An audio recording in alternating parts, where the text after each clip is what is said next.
See Beneath Your Beautiful podcast is raw and intimate, sometimes funny, and always entertaining. With new episodes every Saturday, Hara explores our loves, fears, and hopes with a delicious combination of depth and lightness. Hey.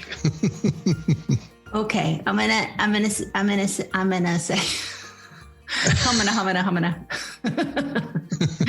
I'm gonna say today we're interviewing Phillip Smelser, and I'm gonna have you introduce yourself.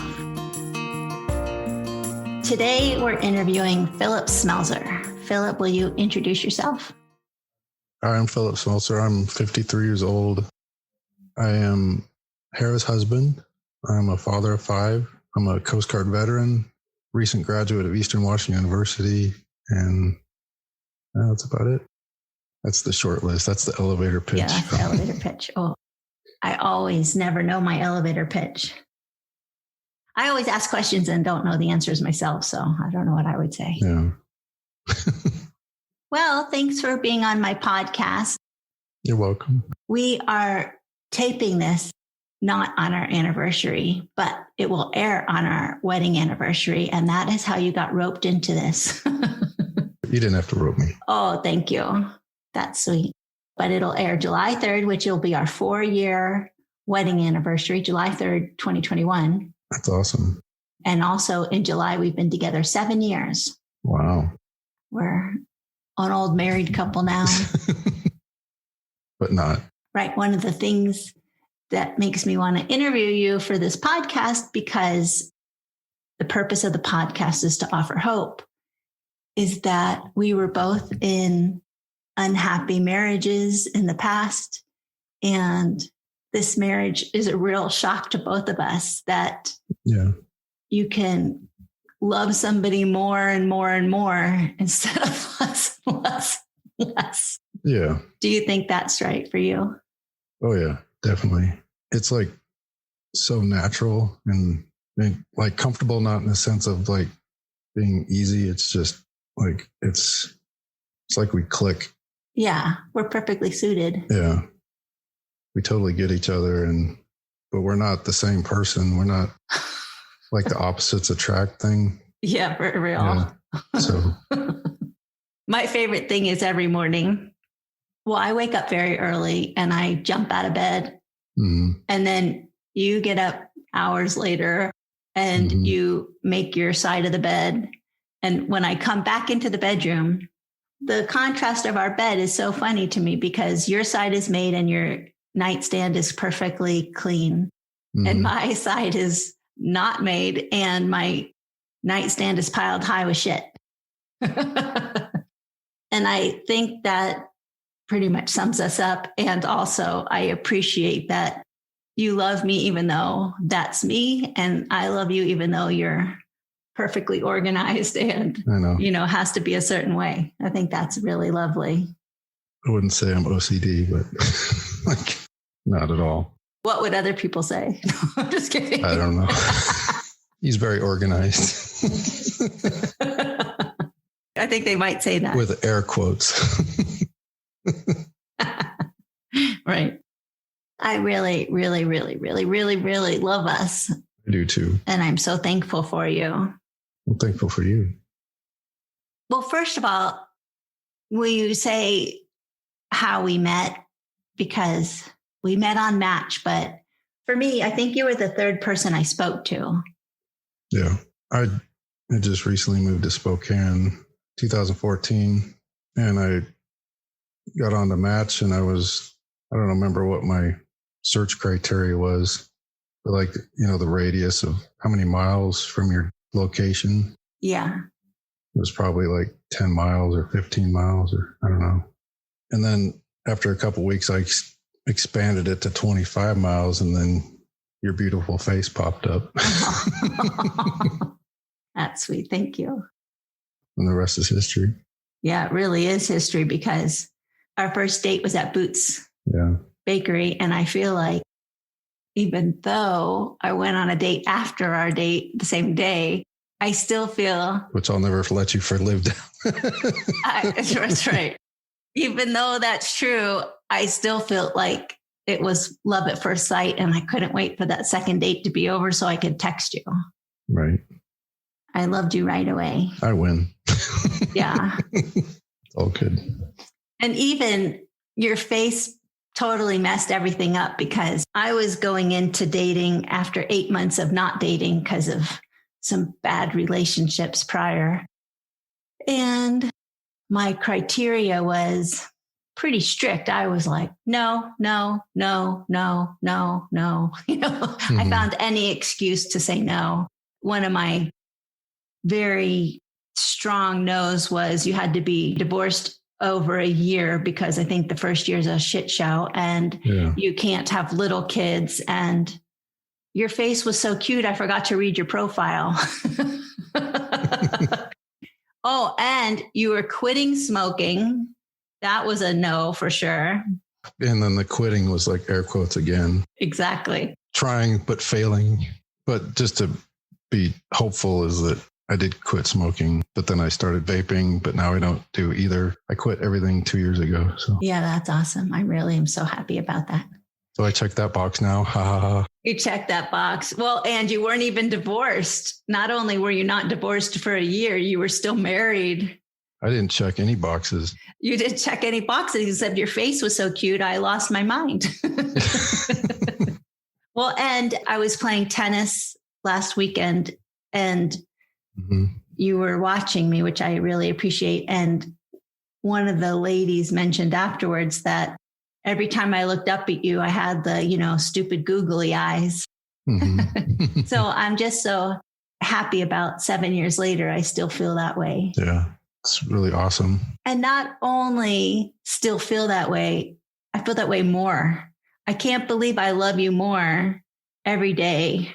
So we're so lucky. I know, so lucky. One time you said that you wished we met as teenagers, you would have really liked me, or you wished we met earlier so we could spend more time together. But I truly believe we weren't ready for each other. Yeah. I was not ready for you. So everything happened exactly the way it should, I think.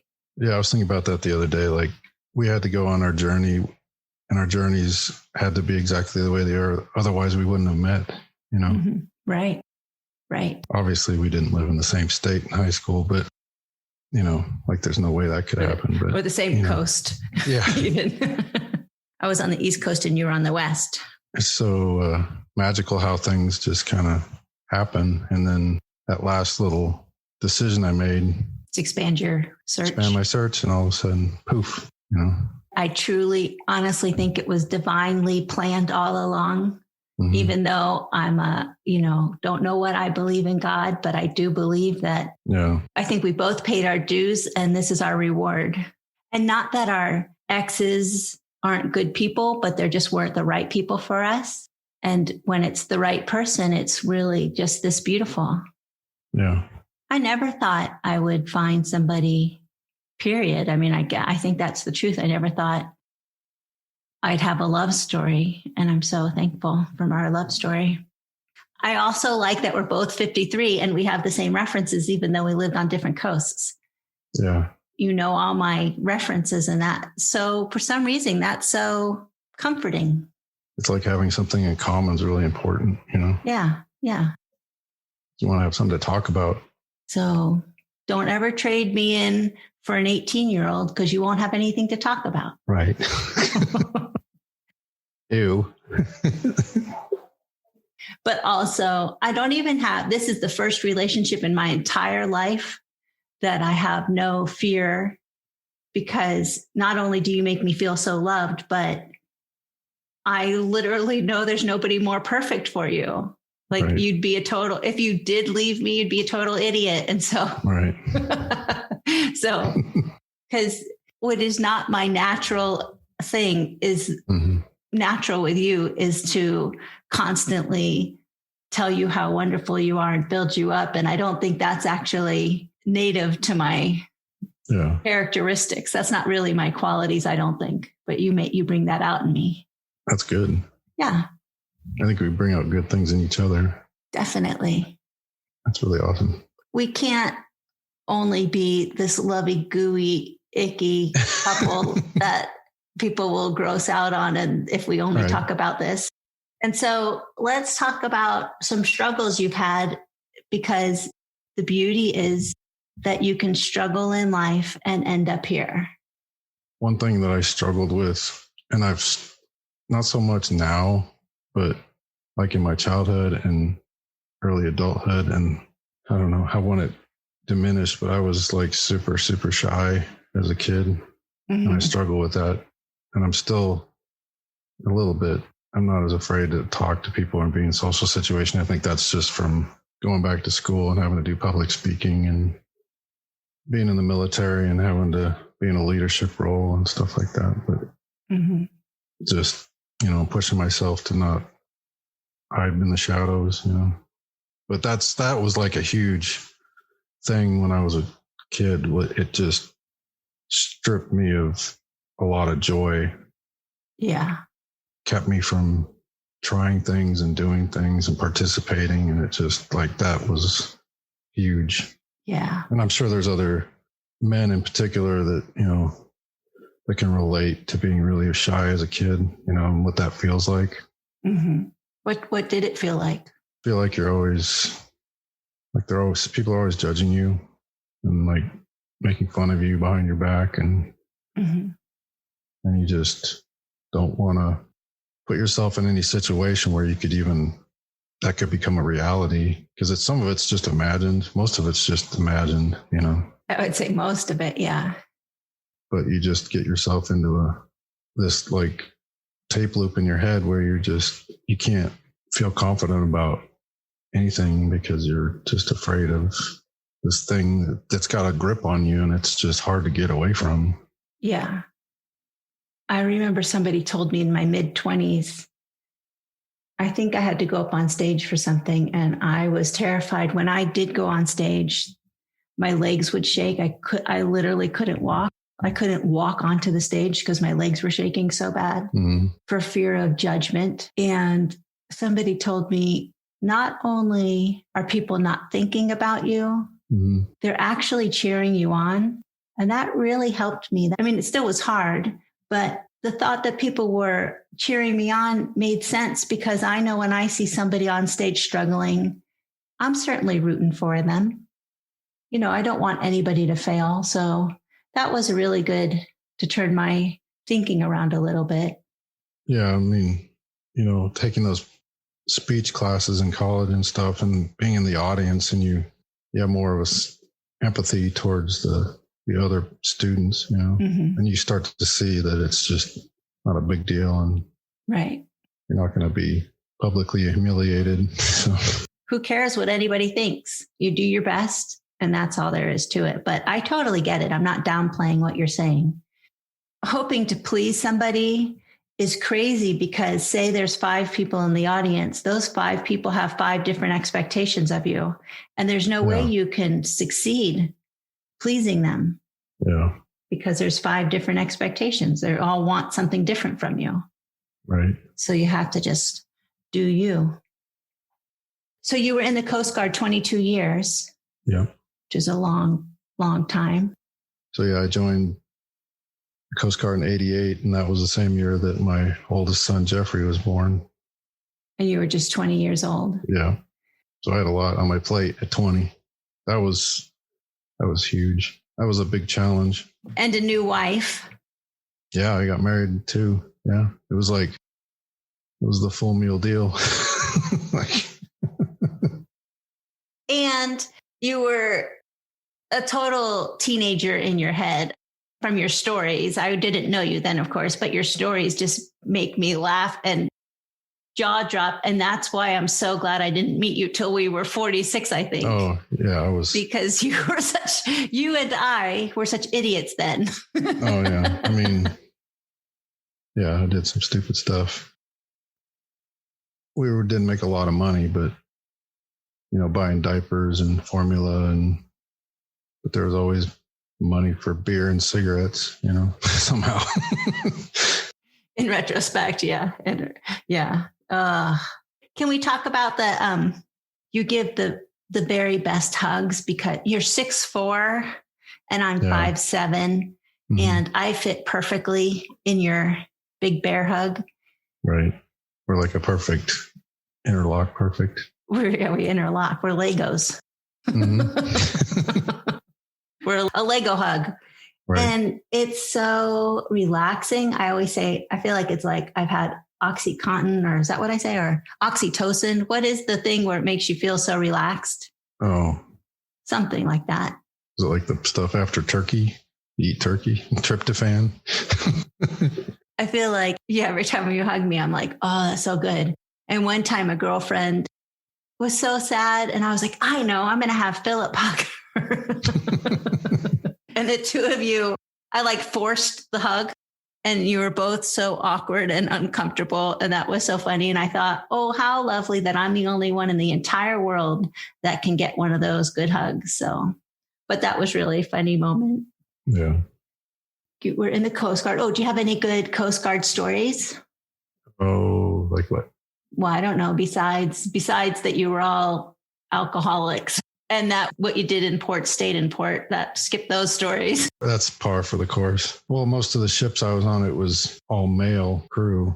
So there was only one ship I was on that there was females on board. So it was, it's like this brotherhood, fraternal thing, and work hard, play hard. And I think not so much in the later years, but when I first got in the 88, there was a lot of Vietnam veterans that were still on active duty that were serving in the Coast Guard that had seen Vietnam that I was serving with. There was like this culture in the Coast Guard where there was guys were smoking pot on the ships. Oh. Mm-hmm.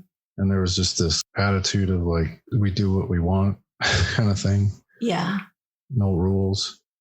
From there and until when I retired, the admirals and the commandants that went through tried to stamp that out. And I think they didn't get it all, but they got most of it. But there's still a culture. I was on the Coast Guard base in Seattle a few years ago with Jeffrey and Orion. And there's these young enlisted guys hanging out in the parking lot after we went to the Mariners baseball game.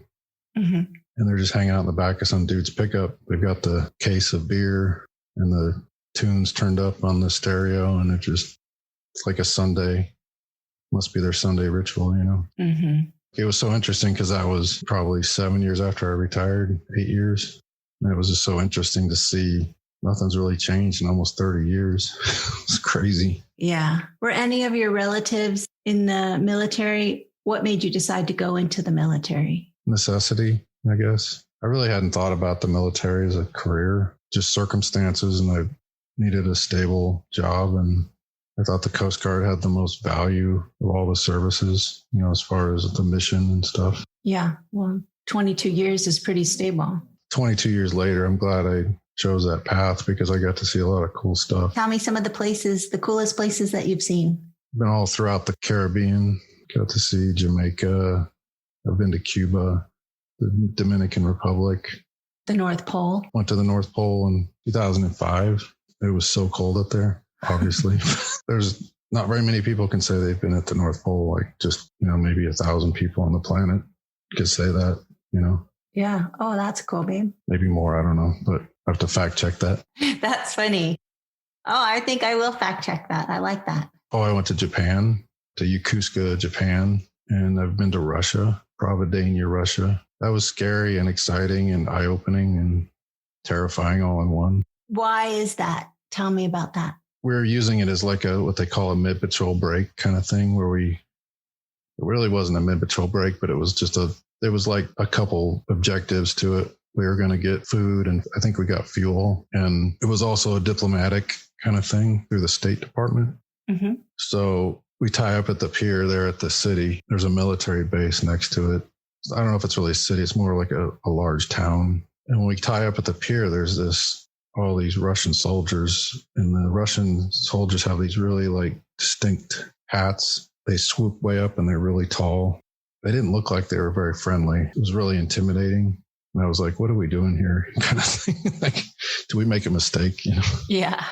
And then there was like a local, like the senior ranking officer at the military base and like the mayor or whatever you call them for that city or town.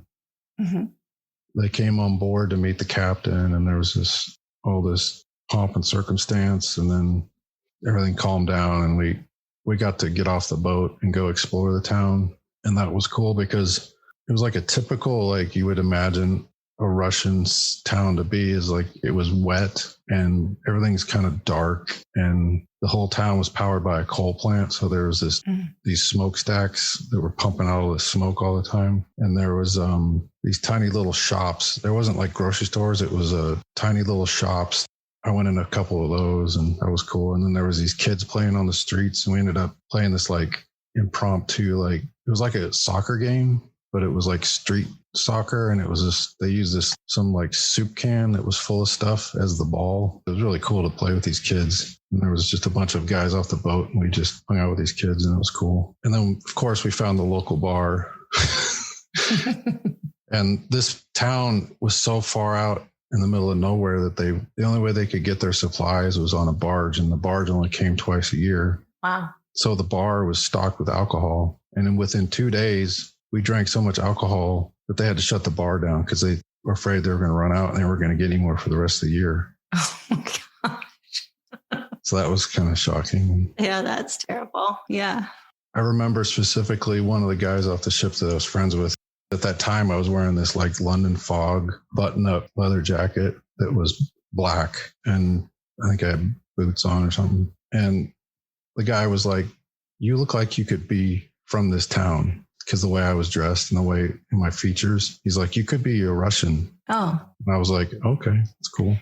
Because I have fake red hair, they always tell me I look Irish. Yeah, I could see that. I'm not, but I do have the fake red hair. Which I love. Thanks. But it's not a requirement. So I was going to say, you love me when I'm blonde and when I'm dark brunette, and you're very sweet about, I think you've obviously had exes because you always say the right thing. Through years of probably saying the wrong thing, you've got it right. You finally got it down. Yeah. You never say anything to hurt my feelings, which I know that I haven't always done the same thing. You're very diplomatic. Yeah. In your comments, and not only diplomatic, but complimentary. So I'm not just saying you're just not taking a stand. You're just always saying you're beautiful, which is, I'll take that. You are beautiful, and I love you very much. And thanks. This time around in my life, in this chapter in my life, I'm going to write a story that doesn't, I've learned my lessons in the past, and no more drama. Yeah. It tries to weasel its way in, and we say, no drama. I just want to be a good person. Yeah. One story I always sticks in my head for some reason because, well, when I was little, my mother gave me a plaque for my bedroom door that said the best messed room. Mm-hmm. And I have to say that I really enjoy a clean house. Yeah. I just don't do it. I would love it always to be clean and organized, but my part is always messed up. Every time I'm like, this mess, I'm like, it's literally all my stuff. Mm-hmm. One of the stories you told me once was you were young, just in the military, you're just married, you just had a baby, and you came home and got upset because the house wasn't clean. Oh, wow. That makes me laugh so much because if that was one of your requirements now, we would have been married, not for a minute. Well, I think that was the military. Mm-hmm. I was recently at a boot camp and everything had to be orderly. Mm-hmm. That coupled with being a new parent. Yeah. And struggling financially and having a new baby, and just, I took out my frustrations in an unhealthy way. I always think about it from your ex's point of view, where she's got a baby and you want the house clean. And I can't even keep the house clean and I got no excuses. That's why I think it's so funny. Like, right? Like, what an asshole. If I could go back, I wish I could have a conversation with that young man, because he was like doing a lot of stupid stuff at that time. Like, I'm sure a lot of people can relate to it with like people that are become young parents, and have a lot of stuff thrown on their plate all at once that they've never experienced before. And you're like, what do you do with this? And I think overall I did the best I could, but I'm sure that's true. A 20-year-old brain is still developing, like you're still, you're still maturing. You're like, still so dumb. Yeah. It's looking back, it's like, oh my God, you're such an idiot. Would you not only go back and talk to your younger self, but do you wish you could have been more like understanding of your wife at home with the baby? Oh yeah. I mean, I could have been a much better person. Well, it's not that you're a good or bad person. Like you said, I truly believe we all do the best we can. Yeah. I think you were doing the best you can, and you were exhibiting or repeating learned behaviors. So it's not that you were good or bad. It's just that's what you thought was the right thing to do. But looking back, we have some regrets. So tell me about your hobbies. You took me to NASCAR once. I've promised to go that one time, and now I don't think I'm going to go again. You were a real trooper. It was so hot, though. I don't blame you. It was hot, but that wasn't the problem. The problem was the line of cars to get there. Yeah.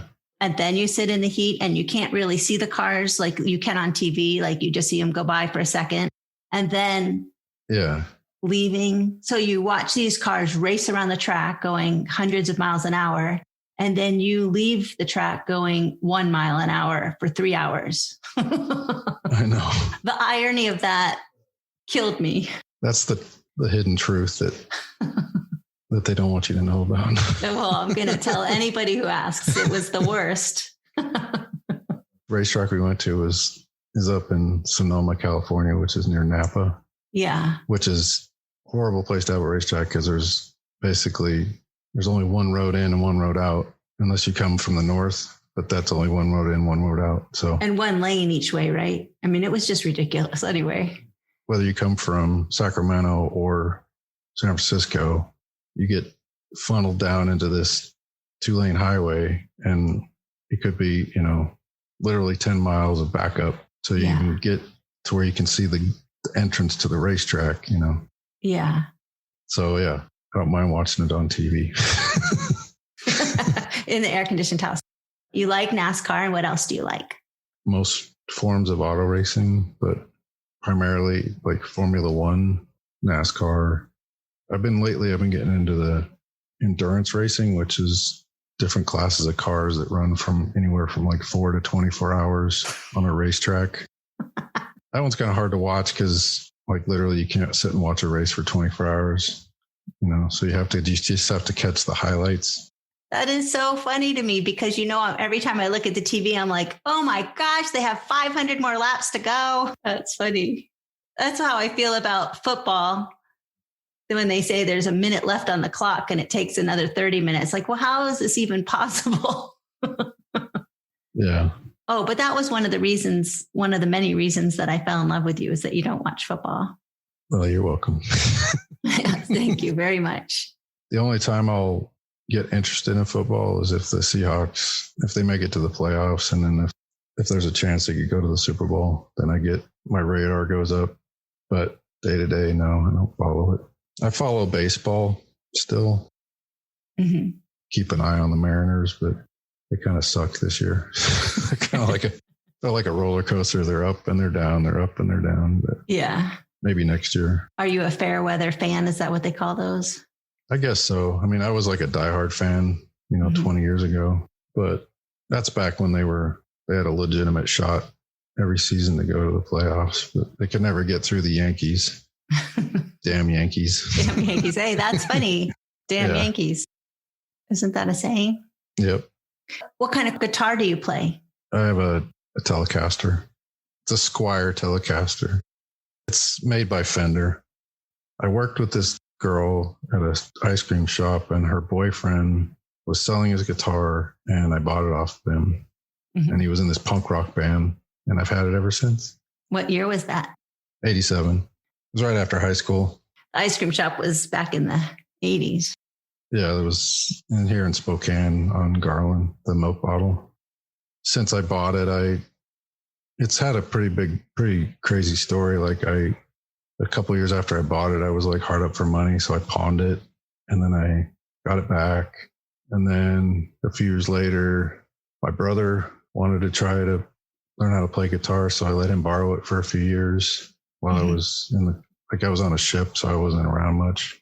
And then I got it back from him. And then about 15 years ago, I decided to repaint it, and I replaced the pickups and all the switches and everything, and the pickup guard. And that's really cool. I'll never get rid of it. Would you want another one, or that's the one? No, I'd like to get another one someday. What else do you like to do? I like to ride my mountain bike every once in a while. Recently, how long did you ride it for?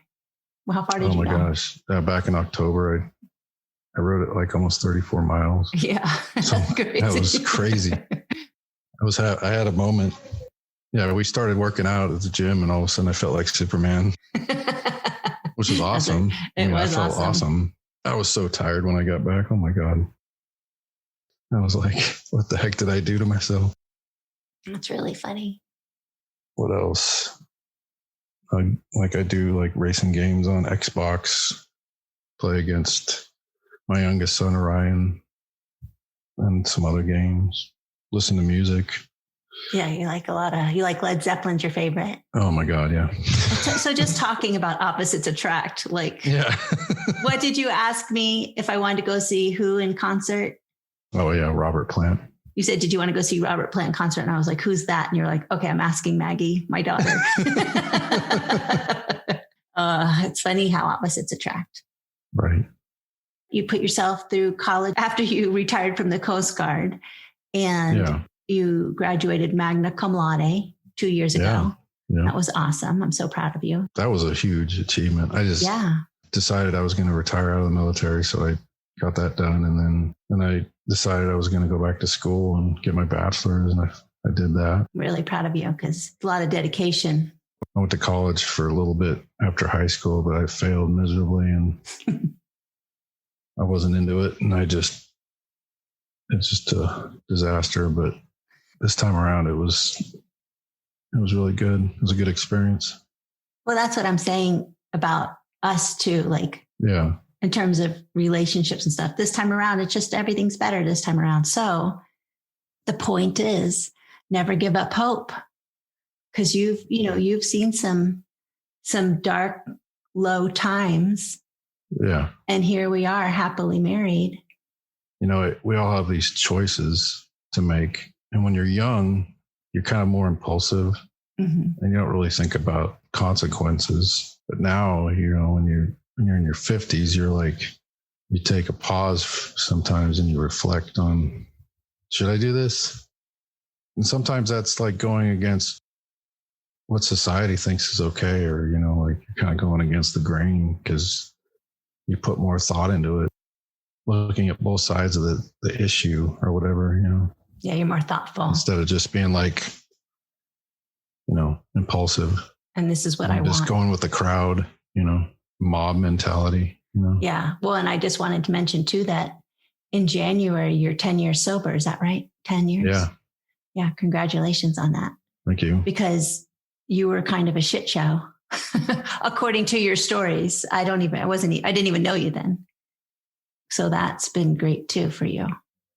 It's really allowed me to be more, mindful and present, and just be a better person. And I've achieved so much just since I quit. Yeah. It was just kind of a struggle the first couple of years, but I don't need it. Well, my sweet husband, I appreciate you doing this with me. You're welcome. I love you. I love you. I'm going to end this recording with me reading something you wrote to me in January of 2016. Okay. And it seems very complimentary to me, but also it says what kind of guy you are, I think. You said, I love you. And I said, well, why do you love me? And then you wrote this to me. When I say I love you, I mean that I love your beautiful smile and gorgeous eyes.